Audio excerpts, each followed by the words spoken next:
Hey there, Z Nation fans! Welcome to another episode of the Z Nation After Show on AFTERBUZZ TV. Tonight we are talking about Season 3, Episode 11, I think. 11, 12, one of those. Doc's Angels. We've got two very special guests with us tonight. Stay tuned. You're tuning into the destination for TV superfan discussion, AFTERBUZZ TV. And now, let the buzz begin. I think I want to start with my favorite comment from the chat right now, and that is, dude, Doc ate a person and they glossed over that bit. That was sort of something that was He was a vegan. A vegan. People should be eating vegans all the time. Right. At least we're pretty sure he was a vegan. He was wearing sandals, right? That was incredible. It's a new era. Cannibalism. It's all cannibalism. Also, if they carved the meat while he was alive, then we are returning to our cannibalistic roots. I was going to say, and now I'm having little Z Nation science for you folks. I'm having flashbacks to episode 2, and it was traumatic and terrifying. The cannibal episode in season 1 was pretty dang good, and this was true to form and also horrifying. It was. Anyway, hi Z Nation fans. Welcome to another episode of the Z Nation After Show on AFTERBUZZ TV. Tonight we are talking about Doc's Angels, hence the Charlie's Angels intro that we got going on in the background. And not to mention, this takes me back to like the early 2000s. 6th grade. Oh God. Yeah. Wow, that's a long time ago. 6th grade. Remember 6th grade, Michael? 80s there? At that one-room schoolhouse on the prairie. They didn't go past 4. I used to dream of going to school. Numbers hadn't been invented past 4. You know, it was 1, 2, many lots. Yeah. So no 6th grade then. No. Well, yeah, before we get started, let me go ahead and introduce my fantastic panel for this evening. To my left, Katie Cullen. Hi, all my buddies. You can find me on Twitter at Kiaxet. That is Kiaxet. We have the co-creator and the showrunner, Karl Schaefer, with us here tonight. Hey kids, I'm at Unreal Carl on Twitter. And we have the co-executive producer, Michael Cassutt, joining us. Thank you guys so much. Happy to be here. Cassutt ZN at Twitter. That's me. Fantastic. So, who are you? Oh yeah, that's not important. It is actually. If you're not here, then who's driving the bus?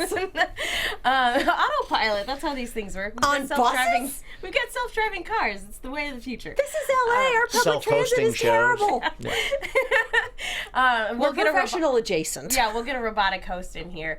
But I'm Megan Salinas. You guys can tweet at me at the Menguin. That's TheMenguin. We are also going to be keeping an eye on the live chat. Katie's got that covered, as well as the hashtag ABTVZNation. And before we get started, I wanted to go ahead and remind you guys, if you haven't already done so, please go to iTunes to rate, subscribe, leave a comment. We absolutely love hearing from you, and it is the best way to let our producers know that you like the show that we're putting on, and it helps us get wonderful folks like these gentlemen in as guests. So please, if you haven't already done so, go to iTunes. We love hearing from you. And for those of you in the international side of things, they do count, but we can't see them. So if you guys leave a comment on the iTunes store, take a screen cap of it and tweet it at us, because we love seeing that sort of thing. Same for if you review it in the podcast section of Google Music. Screen cap that. I can words tonight, y'all. Throw it in the hashtag.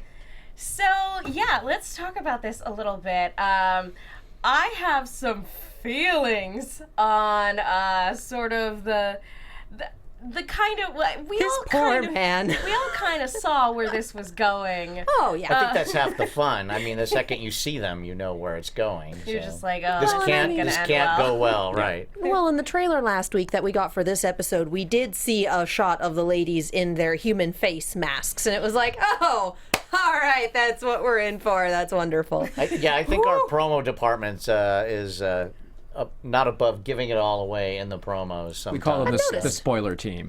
Yeah. That's frustrating because, like, again, the fun is in the surprise of seeing things unfold, but you gotta hook viewers somehow. The fun for the network is getting people to show up, so their attitude is put it in the trailer, get them to come, and we'll figure it out later. It's about the journey, not the destination. There you go. That's actually a really good way of putting it. We kind of got 6 of one and half a dozen of the other on this.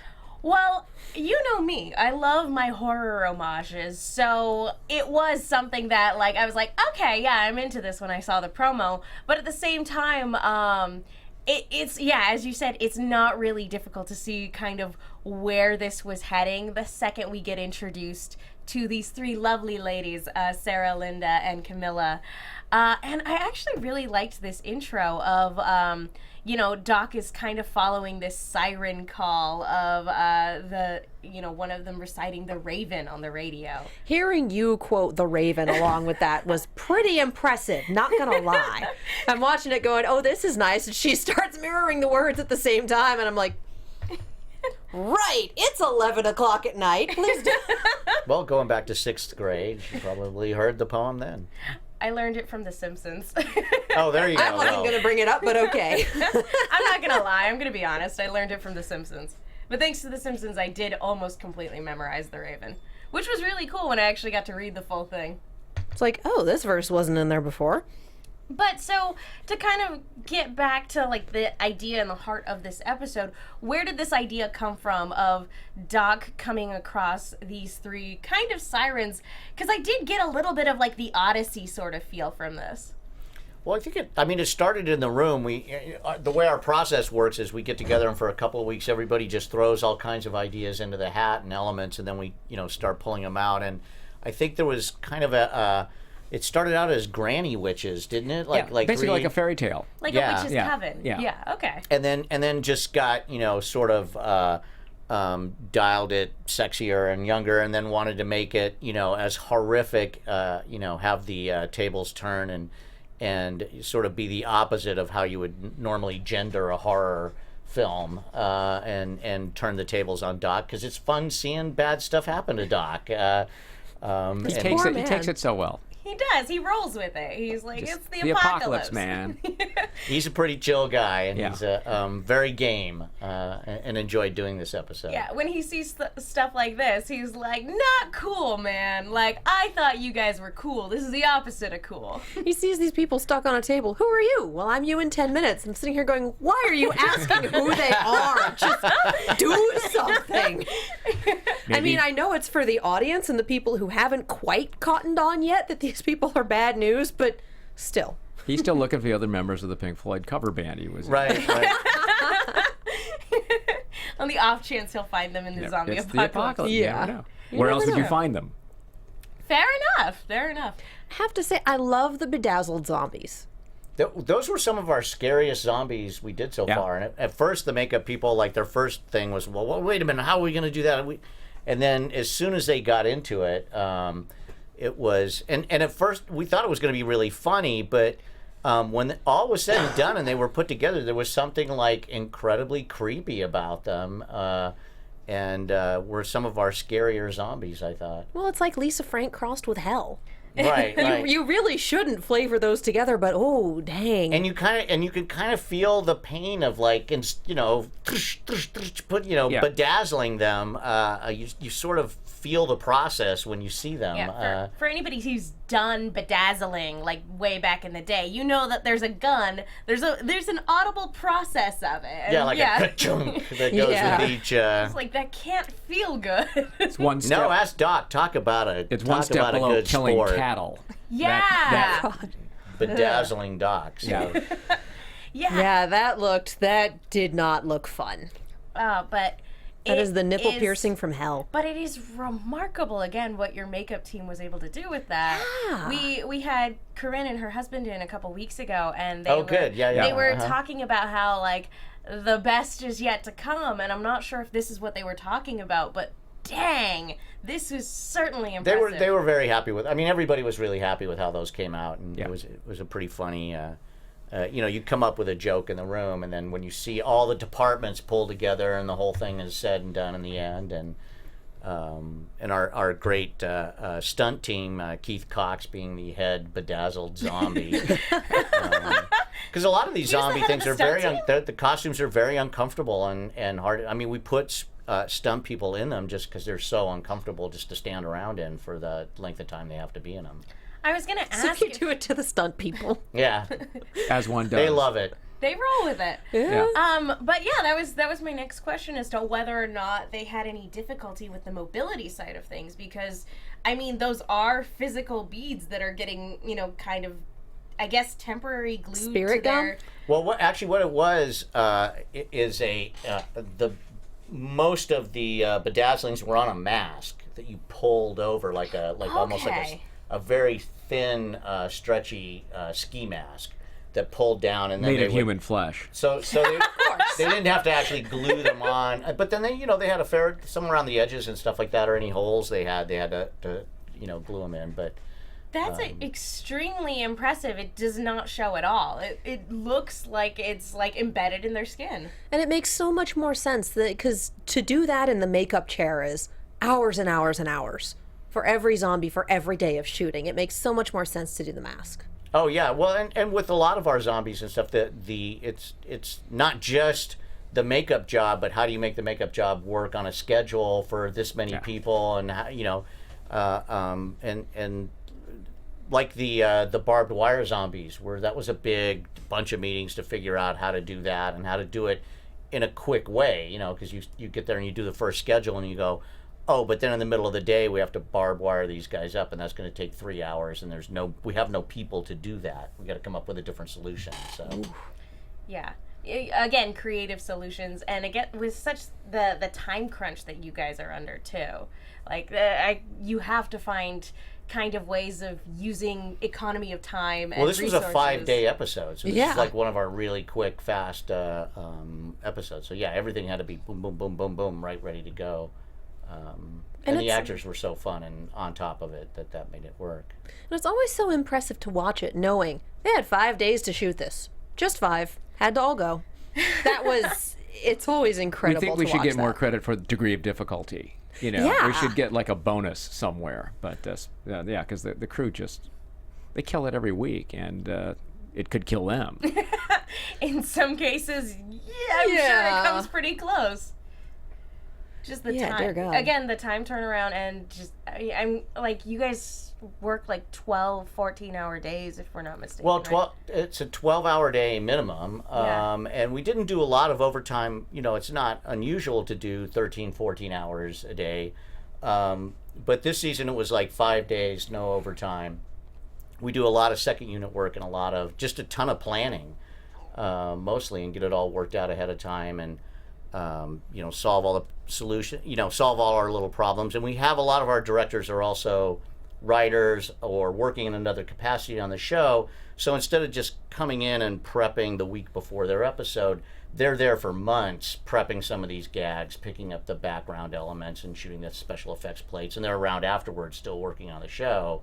So we take advantage of everybody that way by giving them a shot and then making them overwork on it. So the entire show is one cohesive unit. Pretty much. I mean, at this point, this last season, it was really a tight machine, I think, at this point. I mean, we've done 43 episodes now, so we're starting to figure out how to do them. And everybody works with everybody else, and we all hand off, and people shoot scenes from other people's shows and pick up pieces for them, and just a ton of like second unit and little bits and pieces that make the shows really seem a lot bigger than they are.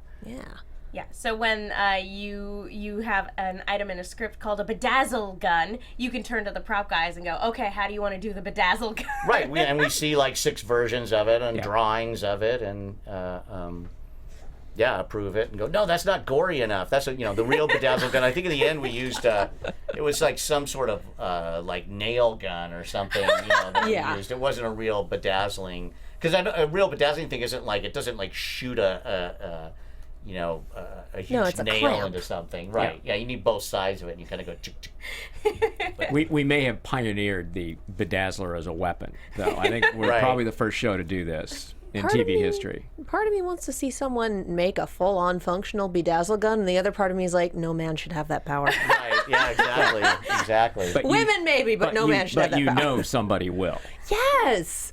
Because there are so many fans for this show that are so dedicated. Someone, now that I've said that, is either going to make it or already has. No, they're already on the second version. Or yes. bedazzling their nipple. Wasn't dazzling enough. Yeah. Yeah. I was gonna say, it's always fun to see cosplayers who make their own Z-Walker. So it's got to be if next season at some point, if someone could send us a picture of their cosplay with a Bedazzled gun, I would be over the moon. I would love to see pictures of someone cosplaying Doc's look from the end of this episode.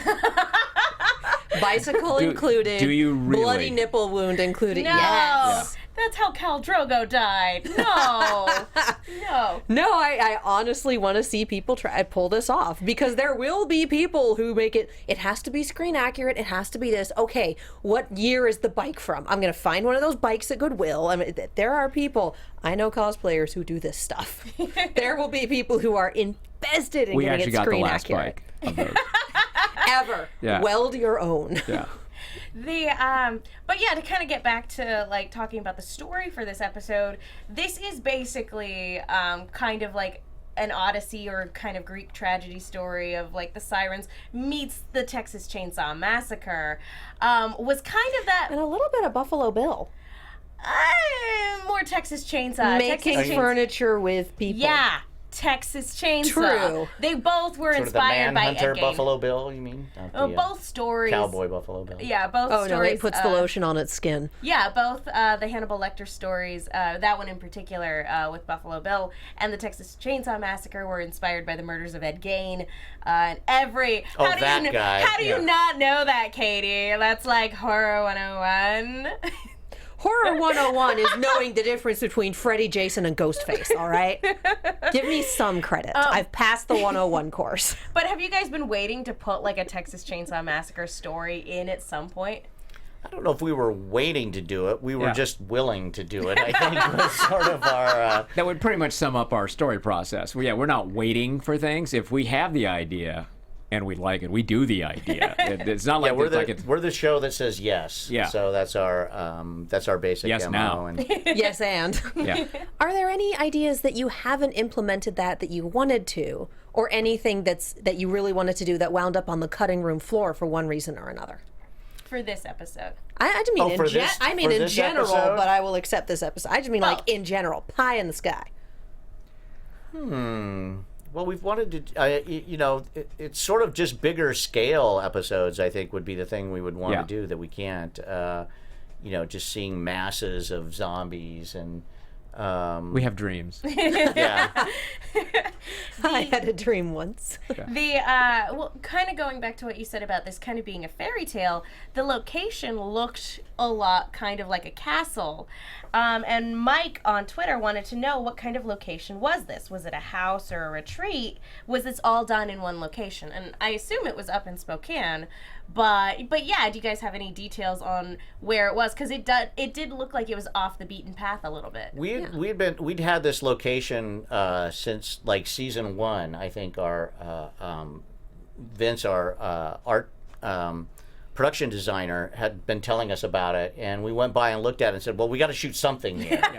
And the guy was really cool. He's like a really high-end, very skilled welder, and when he's not working on, in Alaska on a pipeline or something like that, he's home welding this giant castle together, for some long-lost love or something like, all of these type of places are. So all the exteriors we shot there and a lot of the interiors. And then that's how we did it in 5 days. It was like, is this a rich enough location that we can get 5 days of shooting out of it? If you ask about the aspirational things, most of them tend to be locations. We have seen some The exterior abandoned nuclear setting. power plant. Yes, it's like you just know at some point you want to get there. Sometimes it just takes you a while to find the right story that will line up for it. Yeah, wasn't one of that your house on the block, one of the sets in season 1? Wasn't that an abandoned zoo, or something like that? There I was remember talking to you guys there was about an it. abandoned golf course that we did, and there was an abandoned zoo, but I don't know if we actually shot there for some of it or not.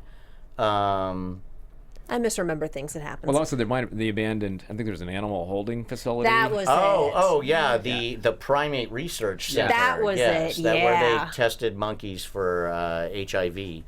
One of the sadder places, Yeah. locations on the face of the earth. A real horror. That and the children's asylum right next door.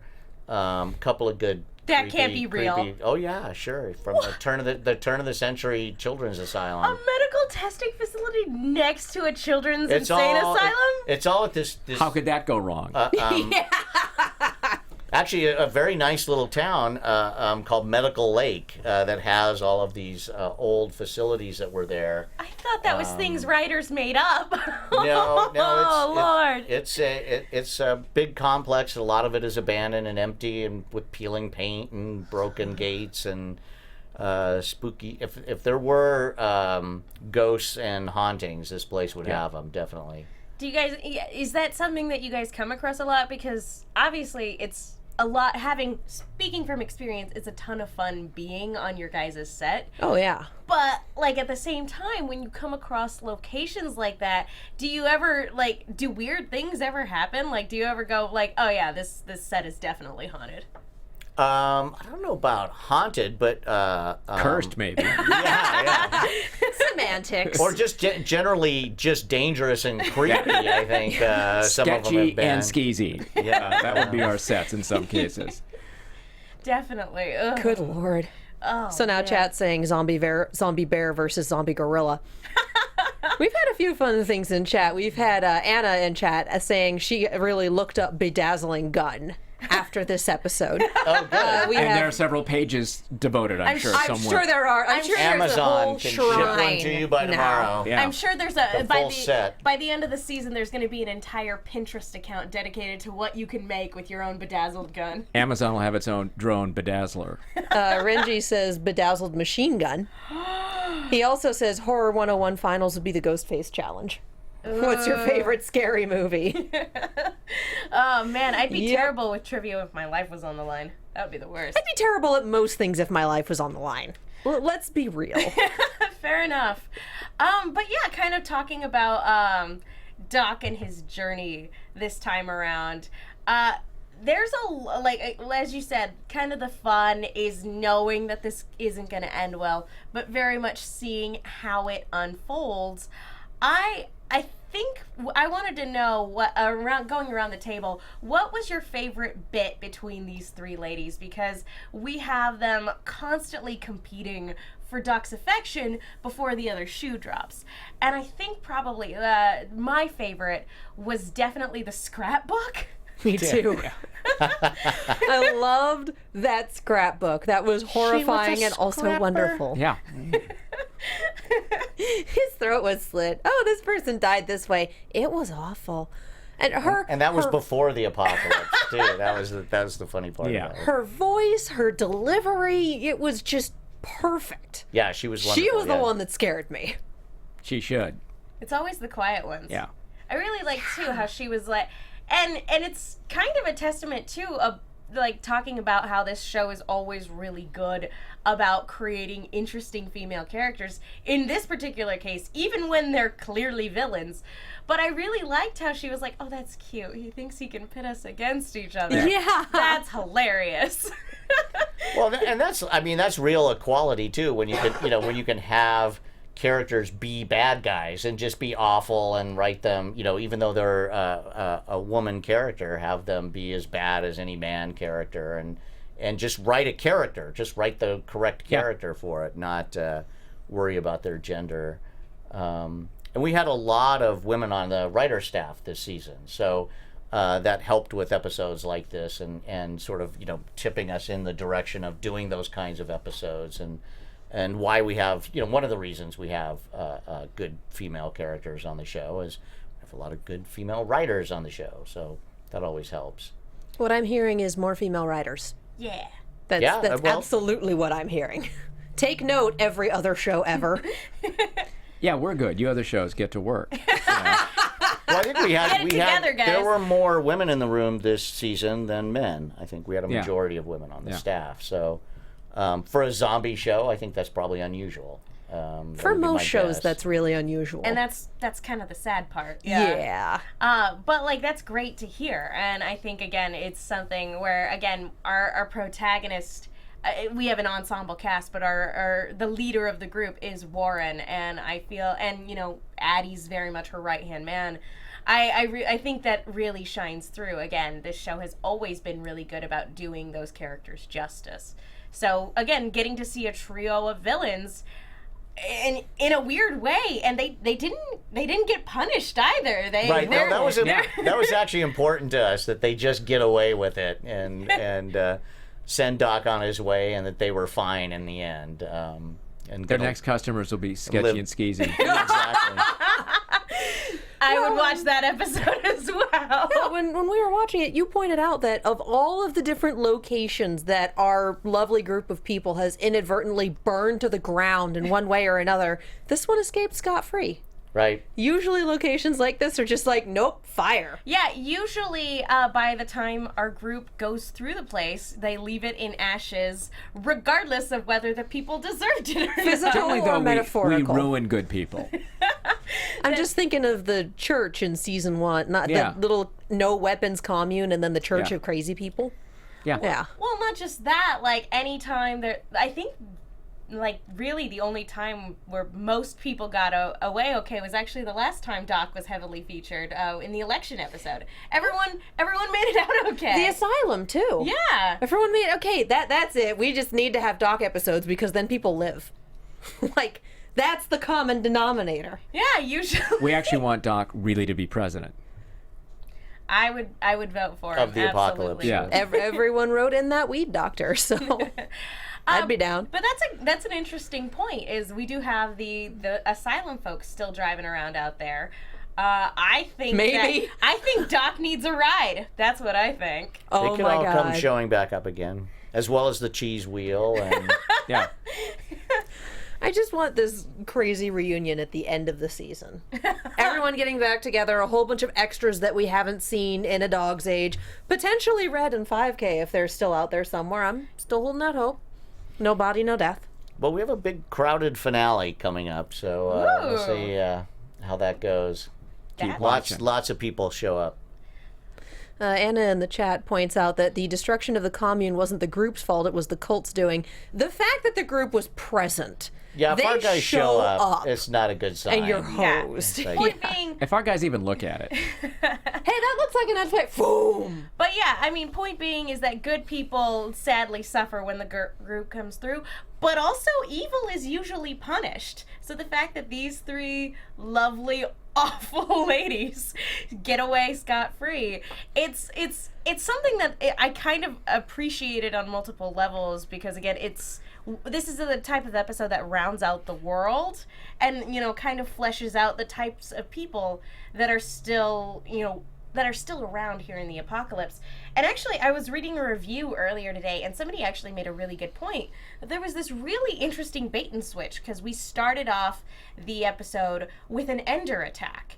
And we started off the episode with an Ender attack, so you kind of think that that's going to be the through line for this episode, that it's going to kind of revolve around Ender's attacking Doc while he's trying to get from point A to point B, but that's not it at all. It's actually just kind of this interesting foreshadowing of like, hey, these are the types of people that are around in the apocalypse at this time. You're going to see something else, but equally crazy. Kaya being popcorn.gif at the Ender attack was just like, oh, this is terrible. Right. I'm going to watch more. Like, I need a gif of that. If anyone's made a gif of that, please tweet it to me. I need it in my life. Well, it's also, we're at this point in the story, like 6 years into the apocalypse? 5 years into it. 6 plus. That Almost was what 6. Murphy, yeah. That's a long time. Life has changed. Any sort of normal human beings and behavior are 4 years behind us at this point. And anybody you run into is going to be pretty esoteric in their behavior and some sort of survivor in some kind of strange way. So, Do you guys have difficulty coming up with different ways to manifest that in the writer's room? No, we are those people. yeah.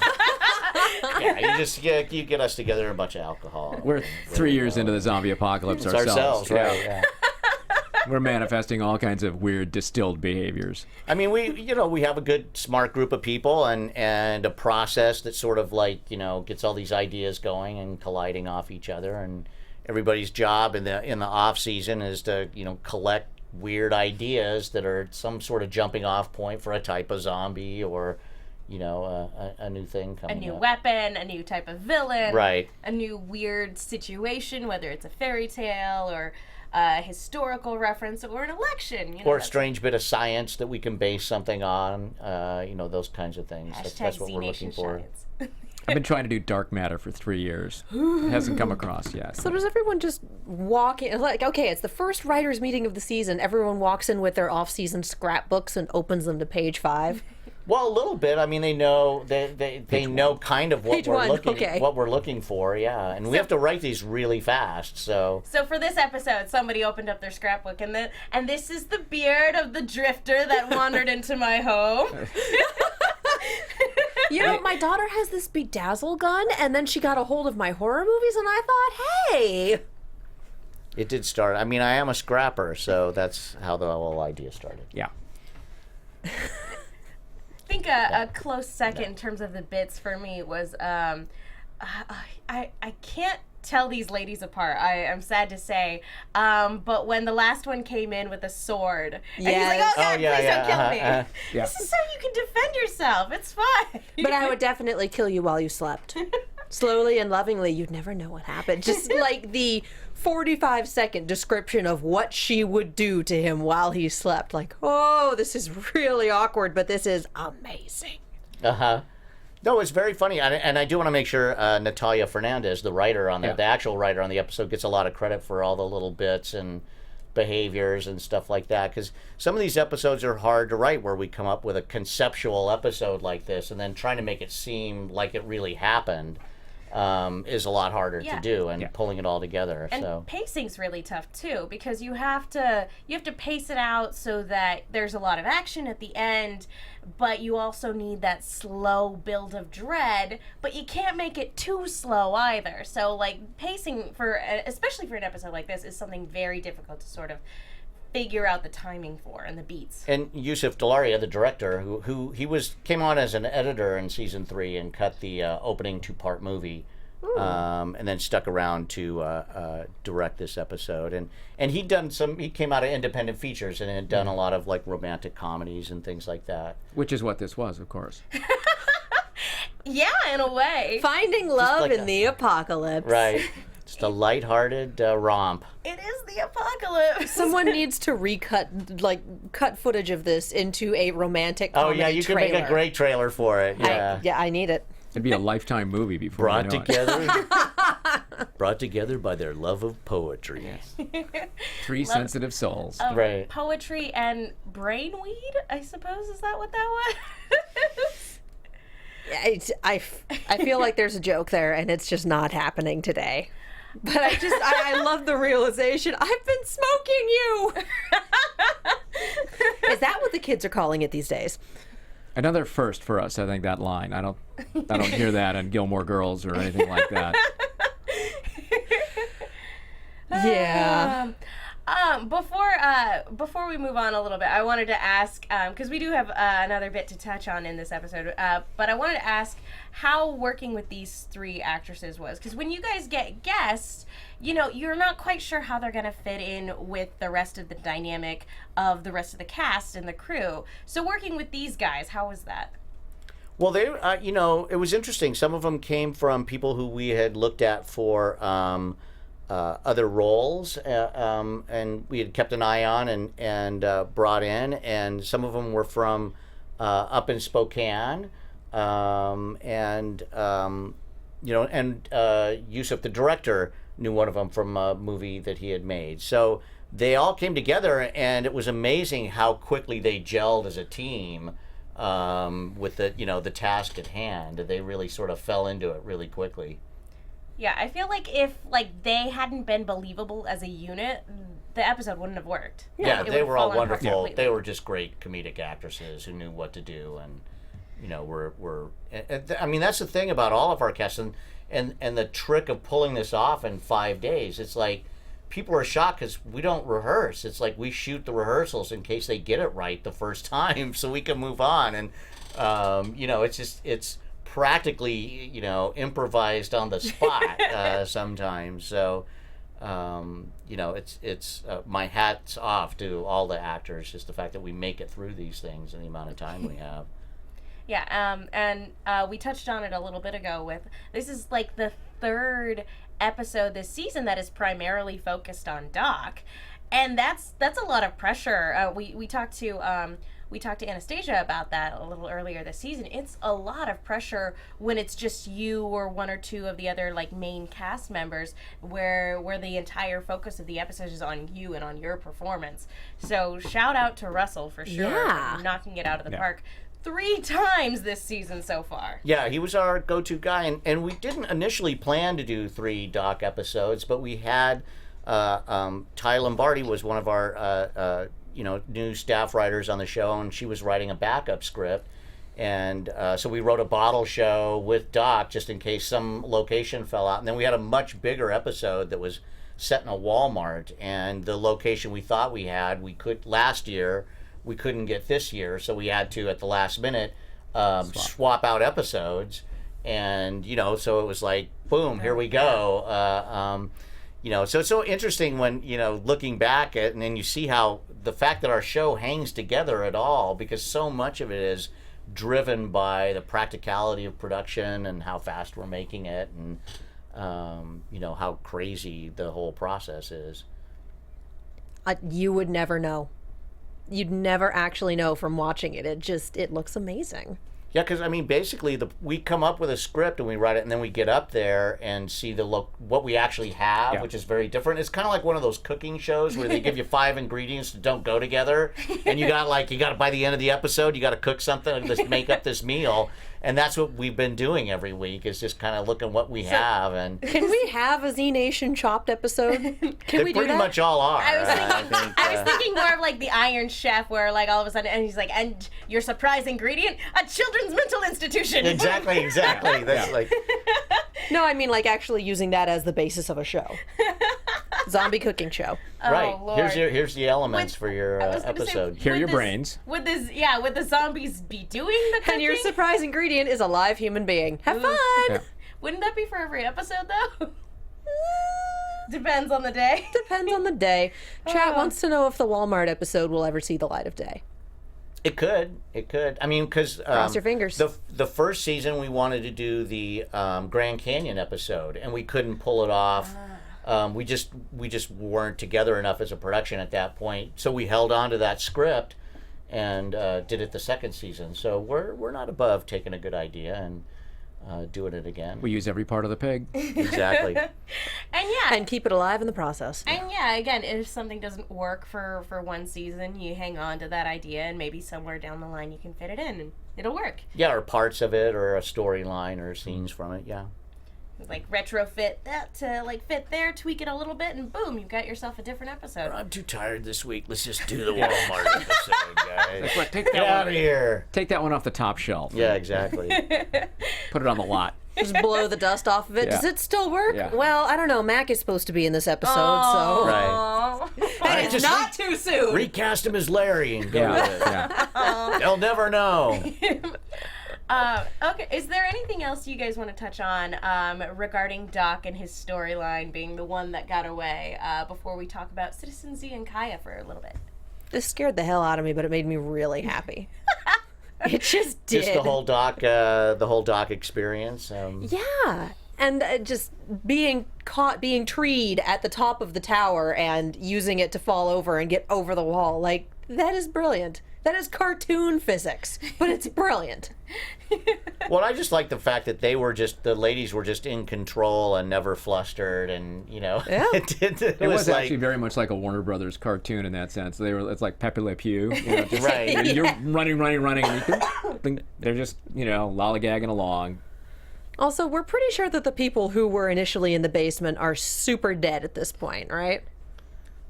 Yeah. The person. I don't know what happened to those guys. As Renji called him, thank you for coming up with this for me. The pothead. Yeah. Boo! Literally. Thank you. Boo! Yeah. Thank you. I feel like Pretty we should have sure caught those on to three- that like visual pun immediately. Pretty sure those 3 are super dead at this point. Probably Stu. Yeah. Probably. One of them was Stu? They had names? He was wearing No, sandals. Close Good enough. men like that, you don't eat them all at once. That's right. Hey! Although I will say, yeah, Doc has, with the end of this episode, Doc has probably gotten more action than most everybody else in the rest of the show. For the whole, he's 3 times the action at least. Which, good for him. It's the apocalypse, man. I mean, Warren keeps not getting action. Oh. And Murphy actually did, and we have physical proof. Yeah, good for him. Wow. But, okay, so yeah, again, this, for me, again, being a horror movie fan, and especially appreciating horror comedies as much as I do, I feel like this episode, horror comedy is hard to pull off, and the show consistently does it well. And for an episode like this, I feel like it really worked, because it's a fine line you walk when you're doing horror and comedy at the same time, and it's easy to fall flat. And again, with the performances and the writing, this one really worked. So that's... Well, and that's Russell. I mean, he's just so good, and the other actors were just so good. To throw them together with such a crazy script and have it feel real, and with all of our cast, what makes it funny is it's them doing it and the commitment that they bring to it. I'm wearing a man bun now. Oh, that's a thing. Okay, cool. And you just right, you feel like these people really exist somewhere. Like they're out there in the apocalypse right now, having some adventure we're not aware of, but it's happening. Awkward footsie. So yeah, let's we've got a little bit of time left. I want to talk a little bit about Kaya and Citizen Z. And, it wasn't a huge part of this episode because the focus was on Doc and his journey. But I really like the character bits that we get with these two as we're seeing their relationship slowly develop.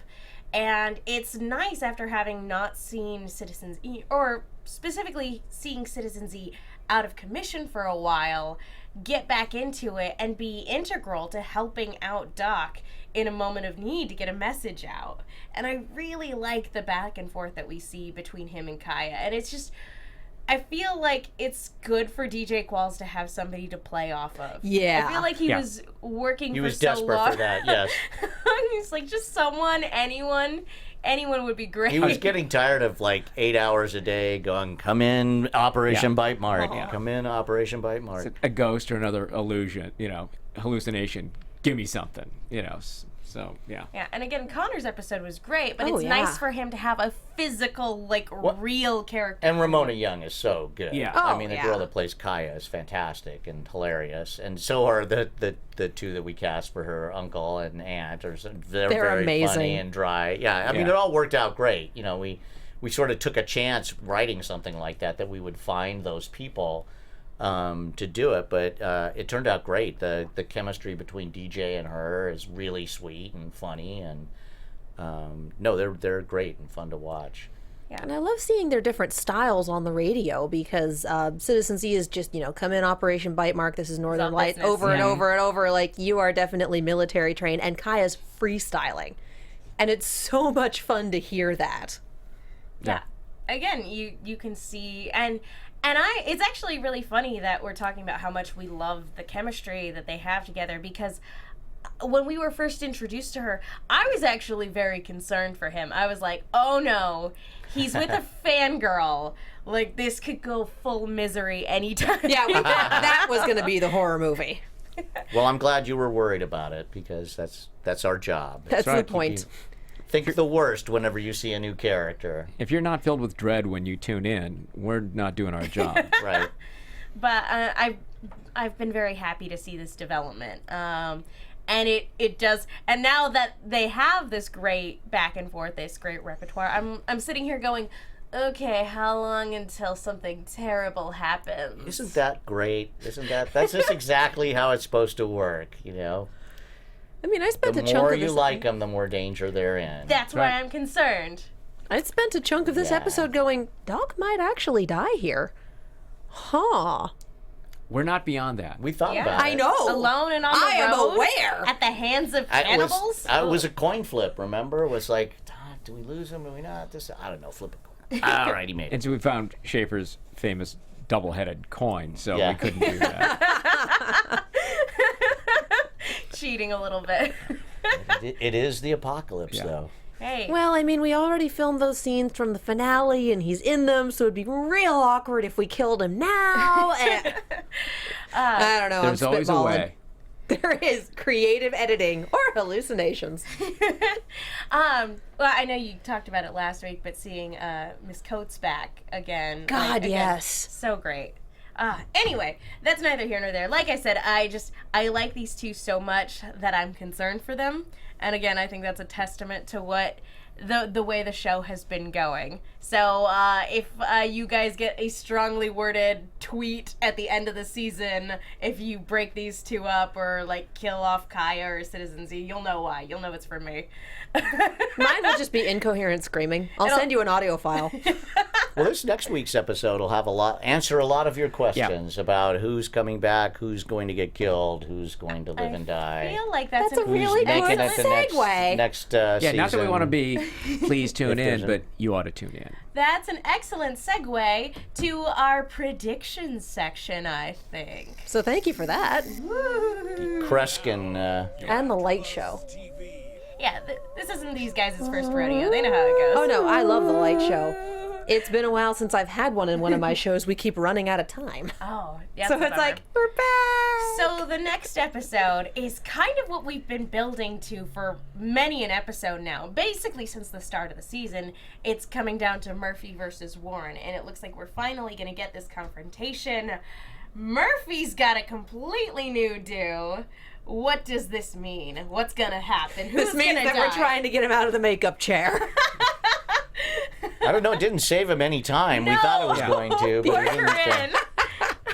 Poor Corinne. Yeah, Poor no, she still Keith. has like a 3 a.m. call. So Oh, man. That's rough. Poor Corinne and poor Keith. I am expecting to laugh during parts of this episode because you can't not laugh at an episode with Murphy in it. He will inevitably say or do something that is just wonderful. And I'm also expecting to do a lot of dying whale noises because Tom K. Tom K. Tom K. Okay. Thomas, but yeah, that whole mind control thing is still going on. Yeah, And the we- whole dance puppets dance thing is And we know really that find disconcerting. Warren something kill. Kill. We saw about half Oops. the note. It turns out the fandom can read backwards. So It's that pause thing they have on the TV. oh, we definitely did that. I wrote down what that Newfangled note contraption said. called the pause button. Yeah. Pause, rewind, zoom and enhance. We've which is definitely- not a thing that exists. Who did we kill? I forgot. Okay. That's right. Oh, trying to right, remember. that one. So many deaths. Yeah, I know it's all a blur You at guys this are point. torturing us. What's wrong with you? And the mythical season 4 will have an all-new cast. Well, they can't all make it to the end. I mean, come on. We've already passed the point where they would all make it to the end. I will say that Past that point in episode 1 yeah. of season 1. as far as my prediction goes, I think that, yeah, the big confrontation outside of the compound is going to be, the majority of the episode. But I really do think we're going to get a face-to-face between Murphy and Warren. And, Oh, yeah. And I think that they're actually going to do some talking before anything else, because at the end of the day, Murphy has an incredible amount of respect for Warren.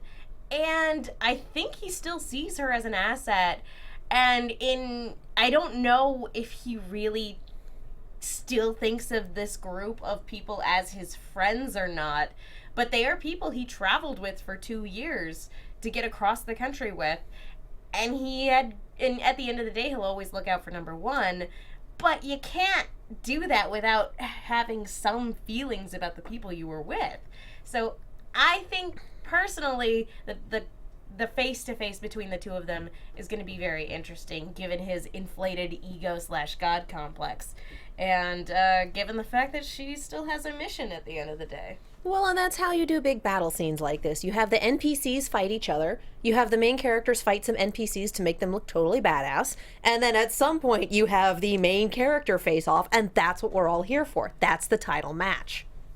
Just remember, Warren killed the last man she had an argument with. Very true. Yeah, 2 scorpions died that day. No. Kind of. He was only dead for a short amount of time. I was gonna say, yeah, Hector with his crazy cat eyes is gonna swoop in at the end of the episode. You've been That looking. What? That is Chekhov's blend right there. That is Chekhov's blend. He's sitting on the mantelpiece like an elf on the shelf, and he's just waiting. Now, who will he listen to, though? Warren or No Murphy? one. No one. The Call of the Wild. I don't know. I have no idea. Many loose ends. It's going to be one of those episodes, though, where there's just so much plot happening in this next episode. So many loose ends get pulled together, and crazy stuff happens. Dying whale noises. Just dying whale noises. Cannot say, again, thank you guys so much for coming on tonight. Obviously, you guys have been working so incredibly hard on this show. Do you guys have any other things that you want fans to know about that you're doing before we sign off for the evening? Just that we got some great episodes coming up. This season wraps up bigly, I think. Bigly, it's awesome. Yeah. And tune in, keep watching, keep tweeting with us live for the episodes, and hope for more. Enjoy. Yeah. Well, again, it's been an absolute pleasure getting to talk to you guys, and thank you again for your continued support and coming in and taking out time from your guys' busy day. I know you guys are super busy. It's the feed that gets us. We really appreciate it. Like, thank you so much. Yeah, well, now we're down here just hanging out, so it keeps us out of trouble. Yeah. Basically. Well, that's good. Like, hey, we have a spot tonight. Do you want to come in? Well, where can people go if they want to keep up with you guys and updates on the show and any other projects you guys are working on? Cassutt ZN at Twitter is where I at Unreal Carl. Yeah. Harass me, I'll harass you back. Yeah. It's pretty great to watch. Watching you troll people back on Twitter is just, I get popcorned and I just, fun. Yep. Yeah. Twitter's great. There was a couple people that tweeted they couldn't see the show where they were. They were just following it on Twitter, but they still thought it was funny to hear all the people. We have Anna in the chat saying, remember to use hashtag RenewZNation when tweeting live on Friday nights. Yes. So definitely. That is a thing that we are pushing for and hoping for, hence the mythical season 4.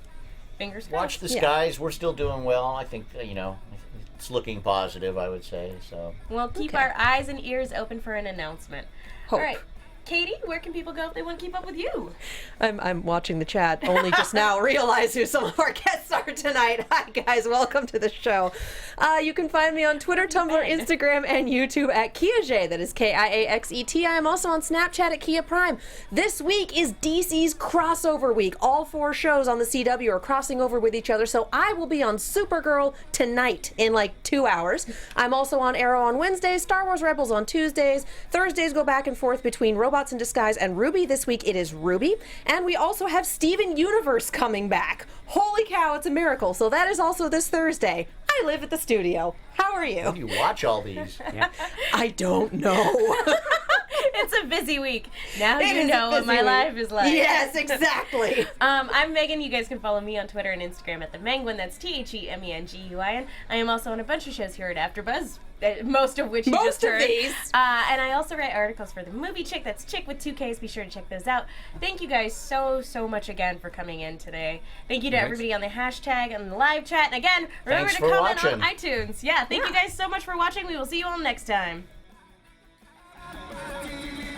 From executive producers Maria Menounos, Kevin Undergaro, Phil Svitek, and the entire AfterBuzz TV staff, we would like to thank you for listening to the AfterBuzz TV network. To watch or listen to other after shows and post comments or questions, be sure to visit AfterBuzzTV.com.